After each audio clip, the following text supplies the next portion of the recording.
Hello, Ray Phoenix here, and this is Lego Island Xtreme Stunts for the Game Boy Advance. This game is pretty much Lego Island 3, because it was the third game in the Lego Island trilogy, which began with the first Lego Island game on the PC in 1997, then had its sequel, Lego Island 2, which came out on multiple systems in 2001, and there's this game which came out on multiple systems in 2002. This is the Game Boy Advance version. There actually is a better looking version, much better 3D looking version of this game, which came out on the PC and Ps2. I never had any of those versions, so the only version I ever had of this game was the Game Boy Advance version. It's actually pretty good, but I wouldn't necessarily say it's better than the PC and home console version, but then again, what do I know? I never had the PC or home console version, so am I supposed to know? So you have to ram down the brickster that you see here on the road, you have to smash in, you have to drive car and smash into his car and destroy his car, much like in Grand Theft Auto or something like that. Yeah, because this Lego Island series pretty much is kid-friendly Grand Theft Auto in a lot of ways. So for those kids, as parents would let them buy a copy of Grand Theft Auto, they get Lego Island, which is actually a really good alternative, because since Lego Island's really good and imaginative too, I had a lot of fun playing those Lego Island games. They're really good, especially the first one. The first one's a masterpiece, and there were sequels that were good, but not as good as the original. I also have the PC version of Lego Island 2, and I also have the PS1 version of Lego Island 2 as well. And for Lego Island Xtreme Stunts, this game, the third one, there were some canceled Lego games that was some canceled games from this. There was also going to be a GameCube version of this game, which never got released, got canceled. And there's also going to be a PS1 version of this game, which also got canceled, never got released.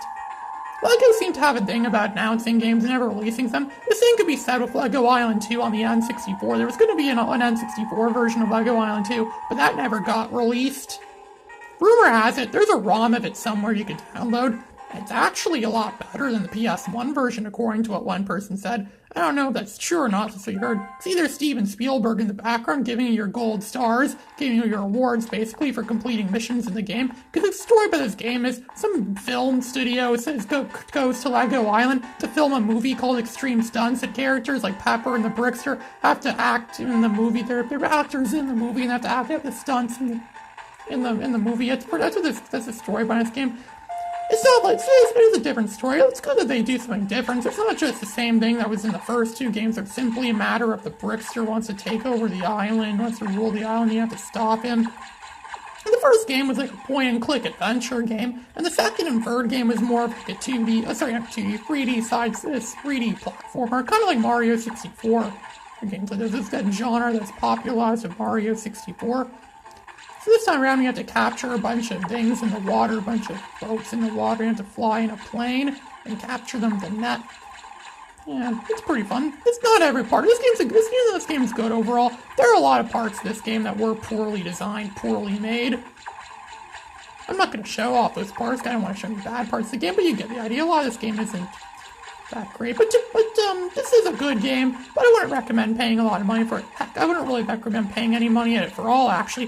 For this game, I'd actually recommend getting a Game Boy Advance emulator. Visual Boy Advance is a very good one. And just download the game for free and play it for free. That's what I recommend for everything now. Screw buying games, just download them for free. That's why I invented emulators, right? So you can save a lot of money. I actually bought the copy of this game for the Game Boy Advance back in 2003 from some video game store that closed down. It got robbed a bunch of times, and the last time it got robbed, someone rammed a truck into the front of the store and smashed the front of the store completely. That was bad. I bought a few other games there too. I think I bought a PC mouse there once. It was the first time I actually saw an optical. I think that's what it's called, an optical PC mouse is at that store. Before that, all the mice I knew before that were ball mice. Remember back when mice used to have balls in them? You know, before they made optical mice or they used lights to move around. They used to have ball mice. Mice have an actual ball, a physical ball that has to move around. Remember those? Yeah, if you remember those, then, you know, you're probably like me then. I also bought Harry Potter and the Philosopher's Stone, the video game, for the PS1 at that store as well. That game was pretty decent for the most part. Not the worst Harry Potter game, but not the best Harry Potter game either. It was on the PS1 as well, Harry Potter for the PS1. I think I got some other odd PS1 games too, because that was back when PS1 was big. At the time, it was like PS1, like in 2003, PS1 was like PS1. Who still cares about PS1? I don't care about PS1 anymore. Well, I didn't say that, but a lot of people were like saying, I don't care about PS1 anymore, that's old stuff, we want new stuff. So people are selling PS1 games for dirt cheap. They were practically giving those things away for free. Even Homer Simpson joked about that in an episode of The Simpsons that aired around that time, where they have the casino at the school, and Homer thinks he won a lot of money, and then he says, "Woo, with all this, we're gonna go buy a PS1, a PlayStation 1, that's what he says. Yeah, saying you're gonna buy a new PS1 in 2003, that's like saying I'm gonna buy a new Sega Genesis in 1997, or buy an N64 in 2002, or buy a GameCube in 2007, or buy an original NES in 1995, or buying an Atari 7800 in 1992, or 1991, around there. But you get the point, you get the picture at this point. Or buying a PS3 in 2016. Now I think you really get the picture. So, yeah, but I never really thought that. I mean, I always liked PS1. I liked PS1 as a kid growing up, and I still like it today. I still enjoy playing a lot of those classic PS1 games. It actually holds the record for having the most amount of games. I have more games for PS1 than I do for any other system. In terms of physical games, as if it was in terms of ROMs, Game Boy Advance would win for sure. I have more Game Boy Advance ROMs than I do for ROMs of any other system. That's why my dad went ahead and downloaded a crap load. He downloaded like thousands of some odd Game Boy Advance games off his website. He just highlighted a large selection of them and told them to download all of them. So he did, and now I have hundreds of Game Boy Advance ROMs because my father decided to do that. Way to go, father. A lot of the games are really good. This Game Boy Advance is by far the greatest portable handheld system ever made, as we all know. So way to go. Good for him on that part. Game Boy Advance, an awesome system. You probably guessed that already, because I did make a lot of videos before on Game Boy Advance games. So before watching this video, you could probably see a lot of my past videos. Probably guessed I'm a big fan of Game Boy Advance. I upload a lot. This time around, Steven Spielberg didn't see it as a simple silver star. There's other mini games in this game. This game's basically, the Game Boy Advance version specifically, it's really just a collection of mini games. It's basically just a collection of mini games, a bunch of mini games. Some of them are really good. The skateboarding one's pretty good. There's a lot of good mini games, but at the same time, there's a lot of them that aren't so good. At the same time, some of them aren't so good. So at first, for this half pipe, you have to build up a lot of momentum at first. It takes some time. You have to build up some momentum, because apparently momentum in physics is something every single kid should know and understand. Little kids, that is, the kind of kids who play this game should know and understand momentum in physics. So that way you could learn to get the half pipe there. Okay, move there.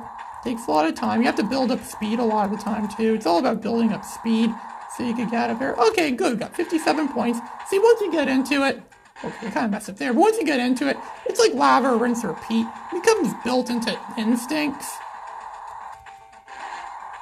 You do it several times there. To be honest, I think the best skateboarding, this is not the best skateboarding game I ever played. The best skateboarding game that I ever played would have to be Spyro 3: Year of the Dragon. That game is some of the best skateboarding I've ever seen in any video game ever.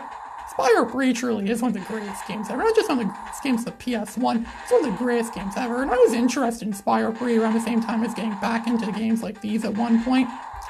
That was some time ago. I might be playing more Lego games. Eventually I also have Lego Island 2 on Game Boy Advance. I might try playing that too, making a video of that as well. And I have Lego Island 2 on PS1 as well, which I might make a video of that too. And PC, I have the PC version as well. And Lego Island, the original, I might eventually, pretty soon I'll have access to my Windows XP machine again soon. So, yeah, pretty soon I'll have access to that machine again, so I'll be making more videos of that sometime soon. See, there's these still people watching, these still people watching in the background. That's because they're Lego people, and if you stand them still, they don't move at all. So I guess that kind of makes sense to me, because it says they are Lego, and everything in this game is made out of Lego, since it's set on Lego Island. And Island seems to magically change in every game in the series. Yeah, every game in the series, the island always looks differently. It always looks designed differently. It takes a different physical form. It's like some kind of weird metamorphical shaping, magically changed shaping island, because it's different in each game.